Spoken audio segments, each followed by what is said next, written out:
I want you guys to know that there are many, many other animals out there like Fido who go through unnecessary mistreatment most of their lives, only to hope to find a loving home. How many of you guys own a dog or an animal? Most of you do. I used to own a dog, a French bulldog named Maverick, and I consider Maverick to be a part of my family, as I'm sure most of you consider your animals to be a part of your family. And I know firsthand the process of buying an animal through a dog store like Petland. I bought Maverick from Petland, I'm guilty of it.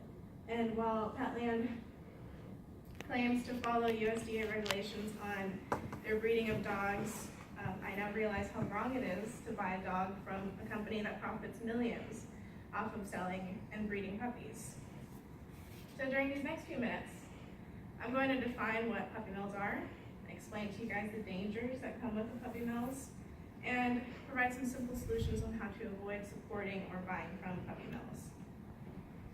So let's start by taking a look at what goes on in a puppy mill. According to the People for Ethical Treatment of Animals, or PETA for short, published on the 15th of October in 2013, puppy mills are well known for their standard practices of keeping animals in cramped, crude, and filthy conditions without proper veterinary care or socialization. Dogs are kept in small cages without any form of coverage and exposed to all kinds of weather. PETA also states that female dogs are bred over and over again until they can no longer produce puppies, at which point they are auctioned off or killed. PETA describes how investigators have observed dogs circling frantically in their small cages and pacing ceaselessly back and forth. And on top of these cages being small and uncomfortable, they're also painful for most animals. For example, most animals grow abscesses on their feet from the lack of matting in the cages, and this poor little pupper, his paws aren't even big enough to cover one, so I'm sure he's definitely uncomfortable. And this leads me to the ramifications that come with the puppy mill industry. The mass rate of reproduction by puppy mills leads to an overpopulation of dogs. The American Society for the Prevention of Cruelty to Animals states that 6.5 million companion animals enter shelters every year, and 1.5 million animals are euthanized. This means that for one newborn puppy, there is one less loving home for a poor homeless animal. It is due to this overpopulation that animal shelters become overcrowded, and the remainder of animals unlucky enough to remain on the streets never end up finding a loving home. Another factor that plays into the overcrowding of shelters are people that are interested in finding a puppy for the looks or the breed of it, and so they go to their nearest pet store out of convenience.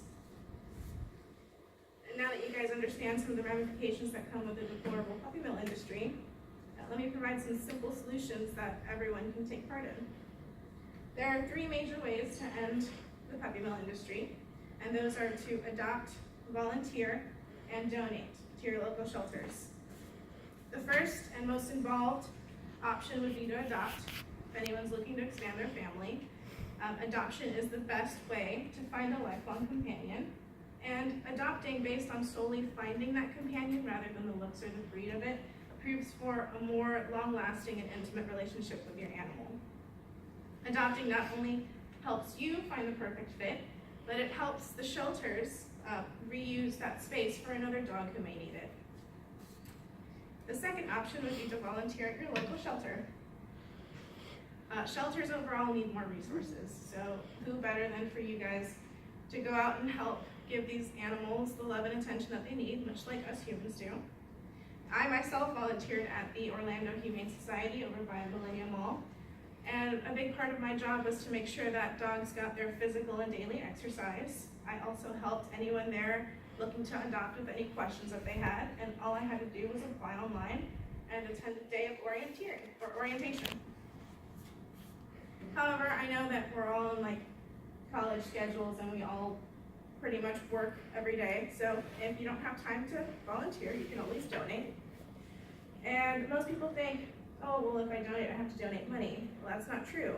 Look at the shelter in Knox County. They received a couple of armchairs that nobody wanted, and they said that this helped the animals feel more at home.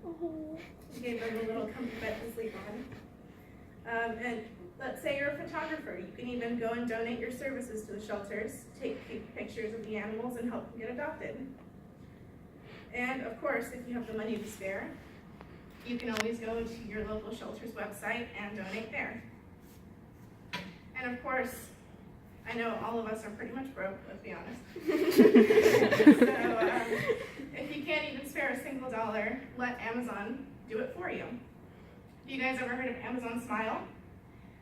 Amazon Smile donates 0.5% of the price of your eligible Amazon Smile purchases to the charitable organization of your choice.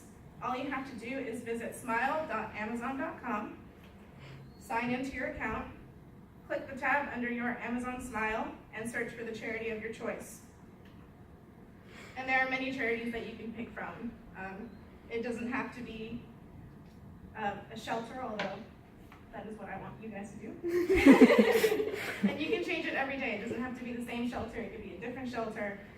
It could be a different organization. And it's up to you.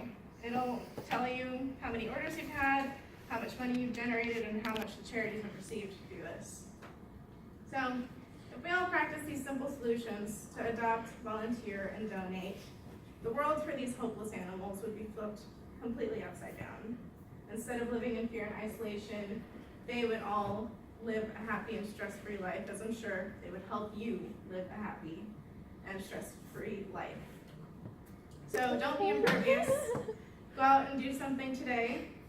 You have no excuse not to. Even if you don't have the money to spend, let Amazon do it for you. But if you can, go donate, go volunteer, and adopt a loving animal. And the next time you see a cute little puppy in the window at the store, remember Fido and think about where they might have come from. Thanks.